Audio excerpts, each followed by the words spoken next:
আসসালামু আলাইকুম, কেমন আছেন প্রিয় দর্শক? আশা করি আপনারা সবাই অনেক ভালো আছেন। আজকের এই নতুন পর্বে আপনাদের সবাইকে স্বাগতম। আজকে আমরা জানবো আরেকজন মানুষের নতুন গল্প। চলুন আমরা পরিচিত হই সেই মানুষের সাথে এবং জেনে আসি তার জীবনের গল্প। আসসালামু আলাইকুম, কেমন আছেন? ওয়ালাইকুম আসসালাম, খুব ভালো আছি। আপনার নাম? আমার নাম শেখ আব্দুল সালাম।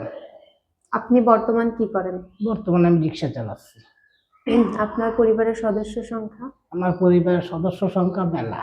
আমরা মনে করেন যে আমার ছেলে আছে, ছেলে পুতের বউ আছে, পুতা আছে, ঠিক আছে, মেয়েরা আছে দুজন, ছেলে সেই মেয়ের ঘরে একজন মেয়ে, আমার ওয়াইফ আছে, এইসব আর কি আমরা মোট 8 জন। ছেলে, বাবা মা সবাই মিলে হ্যাঁ, 8 জন। সব মিলে 8 জন। সবার বিয়ে হয়ে গেছে? হ্যাঁ, সবাই বিয়ে আপনারা হয়েছে। সবাই একসাথে থাকেন? একসাথে আর কি, ছোট মেয়ে থাকে আর কি আলাদা, বড় মেয়ে আলাদা থাকে আর কি, এক সংসারেই খায়। আর ছেলে 3 জন? না, ছেলে 1 জন, মেয়ে 2 জন, ছেলে 1 জন। আচ্ছা। তো আপনি কি করেন বর্তমান? আমি তো রিক্সা চালাচ্ছি বর্তমানে, আমার কর্মসংস্থান এইটাই। আর ছেলে কি করে? ছেলে একটা এই গাড়ি চাকরি করতো, ঠিক আছে, সেখান থেকে মনে করো মিল টিল বন্ধ হয়ে গেছে, এখন সে বেকার, এখন কিছু করে না? এখন কিছু করতে পারতেছে না। তাহলে আপনার এই রিক্সা চালিয়ে এই আয় দিয়ে আপনার পুরো পরিবারটা, পুরো সংসারটা চলে, তাই তো? খুব কষ্ট হয় আর কি, চলে, খুব কষ্ট হয় আমার, দিনকে দিন রাতকে রাত, এইটাই আর কি জীবন চলে। এটাই তো, যে একজনের আয় দিয়ে কিভাবে 8 জন মানুষ। আমি কি বললাম, মনে করেন আমি তো আমি মনে মনে চালাই মালিক, ঠিক আছে, ওই আমি কম বেশি আর কি, আমার আমার কষ্ট হয়, পরিশ্রমকে আমার খুব কষ্ট হয় আর কি, এটাই। মনে করেন এক সকালে বেরোই, সন্ধ্যে 7টা-8টাও বেজে যায় অনেক সময় বাসায় যেতে যেতে, ওই তারপর নিয়ে বাজার ঘাট করে উঠে ছেলে মেয়ে বাচ্চা কাচ্চা নিয়ে খাই। তো আপনি এত কাজ থেকে কেন রিক্সা চালাচ্ছেন? আমরা জুট মিলের শ্রমিক ছিলাম, জুট মিল বন্ধ হয়ে যাওয়ার পরে আমরা পরিস্থিতি পাইছি নিচে, এইটা কি করবো, আমার তো লেবারি কাজ পারবো না, আমরা 50 কেজি একটা বস্তা তারা উঠাতে পারবো না, যে বলবে যে দোতলায় আমাকে একটা 50 কেজি বস্তা উঠাতে, আমি তো পারবো না, যার পরিস্থিতিতে এইটাই আমি এখন ব্যবহার করি। মোটামুটি চলে, তাই তো? চলো, ওই যে বললাম কি, আমার দেয়ালে পিঠ থেকে যায়, খুব সমস্যায় আছে আর কি। এছাড়া আপনি রিক্সা চালানোর পাশাপাশি কিছু করেন? না, আর কিছুই করি না আমি। আচ্ছা, রিক্সা কি আপনার নিজের নাকি? না, আমার ভাড়ার। ভাড়া? মানে কত দেওয়া লাগবে ভাড়া? আমার 250 টাকা জমা দিতে হয়, 250 টাকা জমা দিয়ে মনে করো যা হয় 300, 400, কোনোদিন 500, কোনো ঠিক নেই এটার আর কি, প্রফেশনাল কোনো আর কি হাজিরা না আমাদের। যখন মনে করেন প্রতিদিন তো আর সমান হয় না। হ্যাঁ, বা কখনো এমনও হয় যে কোনো যাত্রী পাওয়া যাচ্ছে না, তখন আমাদের ওই যে আরেকজনের কাছে হাত পাততে হয়, এই আজকে রিক্সা চালাতে পারি না, পয়সা করি নাই, আরেকজনের কাছে হাত পাইতে কিছু চলতে হয়, ভাই আবার কিছু হাওলাত দেবে, দোকানে যাই বলি যে বাবা একটু আমাকে একটু সাহায্য কর, আমি আবার কাজ কাম করে দেবো, এইটাই আমাদের জীবন। আপনি প্রতিদিন কত ঘন্টা কাজ করেন? মনে করেন সর্বত আমরা নামি 9টায়, 4টে পর্যন্ত আমরা চালাই। 4টা পর্যন্ত? হ্যাঁ। 4টার পরে আমি চলে যাই বাসায়। বাসায় যে মনে করেন গায়ে গোসল দিয়ে এটি খাওয়া দাওয়া করতে ঢুকতে আবার 5টা 5:30 হবে, তারপর আবার ব্যাগ নিয়ে ছুটি বাজারে, দৈনন্দিন জীবন এটাই। সকালে আপনি কি খাবার খেয়ে আসেন? সকালবেলা মনে করো হোটেলে ওই একটু চা পানি, পরোটা মরোটা, দেখালো খিচুড়ি মিচুড়ি, এইটাই। আর দুপুরে খেতে যান নাকি একবারে আমি চলে যাই, মনে করো দুপুরে মনে করো যে জোহরের আজান দিলে হয়তো অনেক সময় পেলে নামাজটা পড়ে নিই, নামাজটা পড়ে দেখা গেলো কি যে কিছু হালকা পাতলা পানি টুনি খেয়ে 4টে পর্যন্ত থেকে তার চলে যাই। আচ্ছা, আপনার যেহেতু একটা ছেলে আছে, বিবাহিত, তাই তো? তো তিনি কেন অন্য কোনো কাজ কেন করছে না?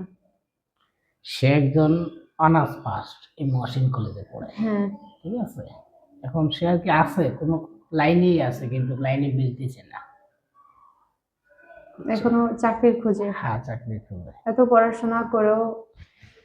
মনে করো বাবা, এখন তো মনে করো একটা চাকরি দিতে গেলে হয় বাবা লাগে না, খুঁটি লাগে না, টাকা লাগে, 2-3টা লাগে, কিন্তু আমার তো কিছুই নেই, আমি সব দিকতেই, এই জন্য হচ্ছে না, আমাদের কর্মসংস্থান দুর্বল হয়ে গেছে।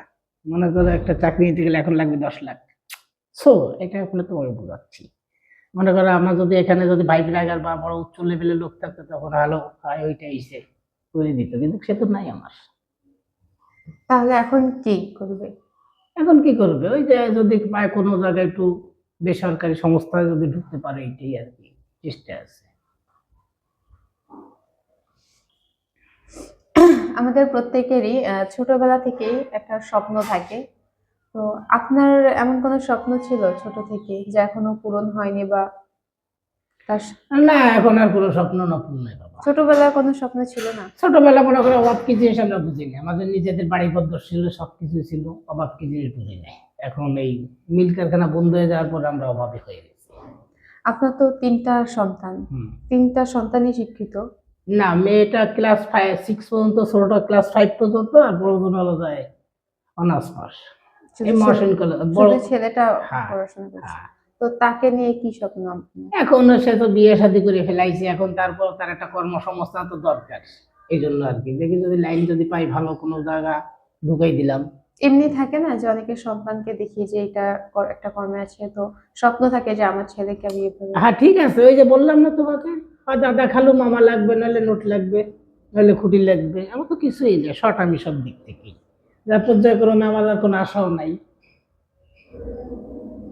আগে তো এই খালিশপুর অঞ্চলে হচ্ছে মিল কারখানা ছিল, যেখানে অনেক অনেক মানুষ কাজ করতো, ভালো একটা ছিল। তো এখন বন্ধ করে দেওয়া হয়েছে। তো এই বন্ধ হওয়ার কারণে যারা কাজ করতো এখানে, তাদের উপর কেমন প্রভাব পড়েছে বা এই সমাজে? ওই প্রভাব ওইটাই, আমরা দৈনন্দিন হয়ে গেছি। ওই সকালবেলা আসি, কেউ লেবারি কাজ করে, কেউ ইজি বাইক চালায়, কেউ রিক্সা চালায়, কেউ কোনো দোকানে, মোটামুটি কর্মসংস্থান প্রবেশাল নাই কখনো কেউ। দৈনন্দিন আমরা মনে করো তুমি রাখলে রাখলে, না রাখলে নয়। কি বলছি, তুমি এখানে দিলে দিলে, না দিলে নয়, তুমি আরেকখানে দেখো। এইটাই আমাদের এখন জীবন। আচ্ছা, যদি আবার এই মিল কারখানাগুলো আবার যদি চালু করা হয়, তাহলে আপনার মতে কি মনে হয় যে এটা মানুষের? আবার কর্মসংস্থান মানুষে ফিরে পাবে। আমাদের পদ্মার উপর তো কিছুই নেই, কটা ঝুট মিলা পদ্মার উপর আছে, কটাই গার্মেন্টস, আর কিছু আছে নাই। আমাদের কর্মসংস্থান নাই। 99% আমরা আলাদা বেকার। আমরা 99% বেকার, 1% গভর্নমেন্টের চাকরি করে। 1%, 1%-এর মধ্যে যদি আর যদি আর একটু ঢুকাইতে যায়, তাহলে লাগবে আবার 20 লাখ 10 লাখ করে। কোথা থেকে দেবে টাকাটা? সে খাবে না দেবে না কি করবে বলবো? আচ্ছা, এই যে আপনি রিক্সা চালান প্রতিদিন, কখনো ঝড় হয় বা কখনো রোদও হয়, আবার এখন যে অনেকটা শীত, তো এই প্রভাবগুলো আপনার উপর কিরকম পড়ে? ওই আমাদের জীবন কেটে যায় এইভাবেই, ওই কুমিরের মতন। কুমিরে ঠান্ডার সর্দি নেই, পানির ভিতরেই থাকি আমরা, রোদ বৃষ্টি ঝড় সবই মাথার মধ্যে চলে যায়। অনেকে তো খারাপ ব্যবহার করে রিক্সা চালানোর সময়, অনেকে বলে খালি ডেকে, বা অনেকে রিক্সা বলেও ডাকে। তো এই ডাকগুলো আপনার কাছে কেমন লাগে? কেমন লাগে এটা এখন বলবো কি, এখন তো এটা তো আমাদের বলার কিছুই নেই। অনেকে খারাপ ব্যবহার করে ভাড়া নিয়ে বা অনেকে রাত ব্যবহার করে, করলে আমি তাদেরকে বলি শোনো এটা কিন্তু ঠিক না, তুমিও ইনসান আমি ইনসান, কখনো কোনো সময় কাউকে রাত ব্যবহার বলবো না। এটা খুব খারাপ লাগে। তুমি আমাকে একটা গালি দিবে, আমি তোমাকে আরেকটা গালি দেবো, কি হবে? দুটো গালি হবে, কিন্তু সমস্যা কি সমাধান হবে না। সমস্যা সমাধান হবে না কিন্তু কখনো, কিন্তু করবে ঝামেলা বাড়বে। ঝামেলাতে কমে, এই জন্য কেউ কেউ কেউ কখনো কোনো সময় মুখ যাবে না। এটা খুব খারাপ। আপনার জীবনের কোন সময়টা আপনাকে বদলে দিয়েছে? এই মিল্কের গান যখন চালু ছিল তখন আমাদের সমস্যা খুব ভালো ছিল। মানে খুব ভালো চলতো হ্যাঁ, তখন, খুব হুট ভালো করে ছিল। যখন অফ এই যে বন্ধ হয়ে গেল, অফ হয়ে যাওয়ার পরে আমরা সমস্ত কিছু তখন টের পাইনি, কিছু মনে করে পয়সা কড়ি ছিল, চলছি ফিরছি খাইছি, তখন এতটা গায়ে বাদ দিচ্ছে। যে আস্তে আস্তে মনে করে চালানো শেষ হয়ে গেছে, তখন কর্মসংস্থান দিকে টান দিচ্ছে কিরে, তখন আর কি আস্তে আস্তে সমস্যার সমাধান গুলো আস্তে আস্তে বেরিয়ে আসছে। আপনার এই রিক্সা চালানোর পেছনে কি কোনো গল্প আছে, নাকি এমনি হুট করে সিদ্ধান্ত নেওয়া হয়েছে? না, এটা মনে করো আমি ব্যবহার করে আসছি থেকে 94 সাল থেকে। রিক্সা চালানো? প্রফেশনাল না, কিন্তু তখন মনে করো মাস অন্তরে 1 ঘন্টা 2 ঘন্টা চালাইতাম, দেখা গেলো 20-30 টাকা হয়েছে, মার লাতি লাতি মেরে ফেলাইতে আটা দিয়ে আমার পকেট খরচের টাকা হয়ে গেছে, চা খাওয়া পয়সা হয়ে গেছে, আমার দরকার নেই। কত সাল থেকে? 1994 সাল থেকে। তারপরে এটা নেওয়া হয়। হ্যাঁ, কিন্তু তখন তো মিল থাকাকালীন তো প্রফেশনাল চালাইতাম না, মনে করো যে ঘন্টা খানিক 2 ঘন্টা 20-30 টাকা হইলে বাংলাতে ঝামেলা শেষ আঠাবে, ঠিক আছে, এইটা হচ্ছে আমার ছিল। কিন্তু প্রফেশনাল যে আমি যে রিক্সা চালাইছি না। কত বছর চালাচ্ছেন? 94 থেকে হিসাব করো তুমি, এবার কোথায় যায়। তাহলে আপনি 32 বছর ধরে রিক্সা চালাচ্ছেন, তার ভিতরে তো এই যে মিল কারখানায় কাজ করছেন। হ্যাঁ, তোমার কি বললাম যে আমি তো 2 ঘন্টা রিক্সা চালাইতাম, মনে কর 20-30 টাকা হইলে রাত্রি বেড়ে চলে যেতাম, তাহলে তখন তো বাজার টেনশন ছিল না। হুম। মনে কর সপ্তাহে গেলে বিল পাচ্ছি, কাজের অবসরে এই সপ্তাহে বিল দিল না, ঠিক আছে চল যাই 2 ঘন্টা রিক্সা চালাই, 30-40 টাকা হয়েছে, ঝামেলা শেষ। দেখাতে গেলে কি যে মাল বাকি দোকানতে আমি চাইল বাজার যা লাগছে সব নিয়ে আসতেছি, সমস্যা নাই।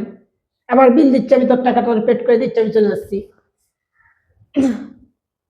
আমরা মনে করে এইটা নিয়ে আমাদের সবকিছুই চলা লাগে, 10 টাকা হইলে 10 টাকা খরচা করতে হলে এই চুক্তি করা লাগে। আচ্ছা, আপনার বর্তমান বাসা কোথায়? বর্তমান বাসা আমার বিরগলিয়া থানা, চন্দ্রমাল গ্রাম। এখন থাকছেন কোথায়? ওই জায়গায় আছি আমি। অনেকটা দূর মনে হচ্ছে। না, নদীর ওপার। মানে নিজেদের বাসা? নিজেদের বাড়ি ছিল কিন্তু বেঁচে ফেলাইছি আমরা। তাহলে এখন ভাড়া দিয়ে কিভাবে চলে? ওই কোন বললাম কি তোমাকে, আমি বুঝালাম কি এত সময় যে দৈনন্দিন মানে কি, ওইভাবে চলছে। তাহলে তো খুবই কষ্টকর। হাতে তোমাকে কি বললাম, আমার দেওয়ালে পিঠ থেকে যায়। প্রতিদিন কাজ করতে গিয়ে কোন মুহূর্তটা আপনাকে বেশি কষ্ট দেয়? ওই সকালবেলা ওঠা লাগে 7টার সময়, উঠে হাত মুখ দিয়ে বা বাথরুম টাথরুম করে সেরে টেরে মনে কর 7:30টার ভিতরে আমি বাড়ি থেকে বেরোয় যাই, এসে ওই হোটেলে একটু চা পানি খেয়ে হেঁটে, রুটি মুটি খেয়ে হেঁটে, তারপর কিছু মিষ্টি খেয়ে হেঁটে চলে আসি। সকালে ওঠাটাই অনেক কষ্ট দেয়। হ্যাঁ, সারাদিন অনেক অক্লান্ত পরিশ্রম করে, অনেক কষ্ট করে যখন আপনি রাতে ঘুমান, তখন আবার তখন সকালবেলা না কোন চিন্তাটা আপনার মাথায় ধরে বেশি, বা ওইটা নিয়ে আপনার অনেক আফসোস হয়, অনেক কষ্ট হয়, যেটা আপনাকে ঘুমাতে দেয় না? কোনটা নিয়ে আফসোস হয় যে দেনা দেয়, মনে কর রাত পড়লে আমাদের সংসার চিন্তা, মানুষ অমুকে টাকা পাবে, অমুকে দিতে হবে, আজকে দিতে হবে, কালকে আবার ওটা আনতে হবে, এটা দিতে হবে, এইগুলো মাথায় টেনশন থাকে। এছাড়া আপনার পরিবারের কোনো অশান্তি বা কোনো ঝামেলা আছে? না না, কোনো ঝামেলা নাই। এমনি সবাই? আল্লাহর রহমতে খুব ভালোই আছি আমরা, কিন্তু কই দেনা দেয় কি, আমি মনে কর দৈনন্দিন জীবনে 26 তারিখে মিল বন্ধ হয়েছে। আপনার জীবনে যদি কোনো একটা ইচ্ছা পূরণ করতে চায়, বা যদি এমন হয় যে আপনার যে কোনো একটা ইচ্ছা আপনি প্রকাশ করলে সেটা পূরণ হবে, তাহলে আপনি কোন ইচ্ছাটা আগে পূরণ করতে চান? আমার দুটো আছে অপশন, একটা হলো যে ছেলেটাকে একটা কর্মসংস্থানের মধ্যে ঢুকাই দেওয়ার, আর দ্বিতীয় হলো যে আমি কিছু দেনা দেয় আছি, এটা মুক্ত হইলে আমি নির্ঝামেলা। প্রথম ইচ্ছাটা কি তাহলে? প্রথম ইচ্ছাটাই দুইটাই, ওই দুইটাই একটার পর একটা। মনে কর কিছু টাকা আমি নিয়ে আসি, এক, দ্বিতীয় হলো ছেলেটাকে যে কোনো কায়দা আমি একখান ঢুকাই দিতে পারলো, তাহলে আমি মাথাটাকে আরো চিন্তা দেওয়া যায়। দুটোই। সারাদিন কাজ করে যখন আপনি বাসায় ফিরেন, বাসায় গিয়ে যে ফ্যামিলির মুখ, সবার মুখ যখন দেখেন, তখন কেমন লাগে? এখন খুব খারাপ লাগে যে আমি যাব, বাজার করবো, আনবো, রানবো, খাবো ছেলে মেয়ে নিয়ে, এইটাই। এমনি সারাদিন কষ্টের পর যখন ফ্যামিলির মুখটা দেয়, তখন একটা ভালো লাগা কাজ করে। ভালো লাগবে কি করে, মনে যদি শান্তি না থাকে তো ভালো লাগে কখন? তখন ভালো কথা বলে খারাপ লাগে, তখন আরো টেনশন থাকে, তাই তখন না? আর মাথায় পেন থাকে। তখন ভালো কথা বললে মাথায় পেন ঢুকে যায়, বাদ দে সারা, কেন আইছি কাজের, সারাদিন পর এক সকালে তো এক সন্ধ্যে আসি, তখন মাথাতে এমনি পেন ঢুকে যায়। এসে যদি বাজার ব্যাগ নিয়ে আসো না, আরো কি করো, বাজার করে রান্ধো, বিশাল একটা পেন। আপনি রিক্সা চালিয়ে 4টার দিকে বাসায় যান, তখন বাজার করতে করতে প্রায় 5টা 6টা, তাহলে তখন বাজার নিয়ে যায় কখন রান্না করে? ওই সন্ধ্যায়। সন্ধ্যায়? হ্যাঁ। তাহলে সারাদিনে কি খায়? ওই কি যা নুন ফ্যান যা থাকে তাই, দেখা গেলো ঠান্ডা বাসি ভাতটা তো রয়েছে, ওই খেয়েছে, রয়েছে ছেলে পেলে।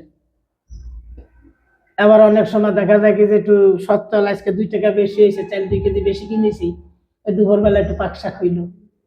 মানে প্রতিদিন যা আয় করেন সেই দিনই শেষ হয়ে যায়। মনে করে আমরা 8টা লোক, হুম। তাইলে আমাদের লাগে কত, এবার হিসাব করো। বাজার চাইলে নিম্ন তো 300-400 টাকার একটা পেন থাকে, তাহলে আমার এটাই। আপনার তো দুইটা মেয়ের বিয়ে হয়ে গেছে, তাই না? তো তারা কোনোভাবে বা কোনো হেল্প করে? না না, তারা কি করবে, তারাও আমার মতন দৈনন্দিন, মিল কারখানা বন্ধ হয়ে গেছে, সবাই দৈনন্দিন হয়ে গেছে। মানে যার যার মতো হ্যাঁ, শেষে। যার যার মতন শেষে। মনে করো আমার থাকলে আমি তোমার 10 টাকা হেল্প করতে পারি, কিন্তু আমার তো সমস্যা সমাধান, তাদের এই খুব সমস্যা। মনে করো তোমাকে আমি তো বললাম যে পদ্মার এবার কোনো কর্মসংস্থান নেই, 99% আপনার বেকার, 1% আছে গভর্নমেন্টের চাকরি করে। আপনি এত কষ্টের মাঝেও লড়াই করার শক্তি কোথা থেকে পান? ওই মালিক দেয়, মালিক একটু ঘুমাইলে রাত্রে ঘুমাইলে সকালবেলা পেন থাকে যে উঠে যা, ওদের তাহার গোছাইতে হবে তোর। তখন আমি ওই চলে যাই, বেরিয়ে চলে আসি, কি করবো। আপনার জীবনে কোন জিনিসটা নিয়ে অনেক আফসোস? আমার কোনো আফসোস নেই, আমার আফসোস দুইটাই এখন। এক ছেলেটাকে যখন একটা কর্মসংস্থান দিতে পারলে ঝামেলা শেষ, আর দ্বিতীয় হলে আমি কিছু টাকা নিয়ে আসছি, ঝামেলা শেষ। এই দুটাই, আর কোনো আমার আফসোস নেই। আমার জীবনে সুখ আহ্লাদ বোধ করেছি, অন্য কোনো সুখ নাই এখন আর।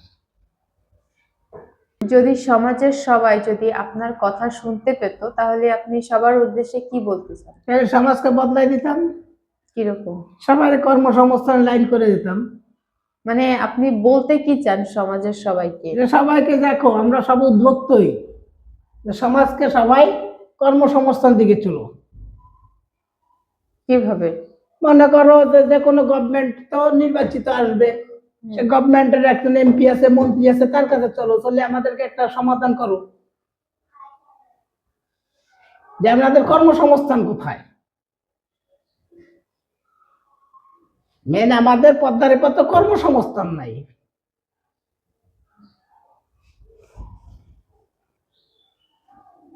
আজকের এই অতিথিটি শুধু একজন রিক্সা চালক নয়, তিনি একজন বাবা, একজন স্বামী এবং একজন দাদু।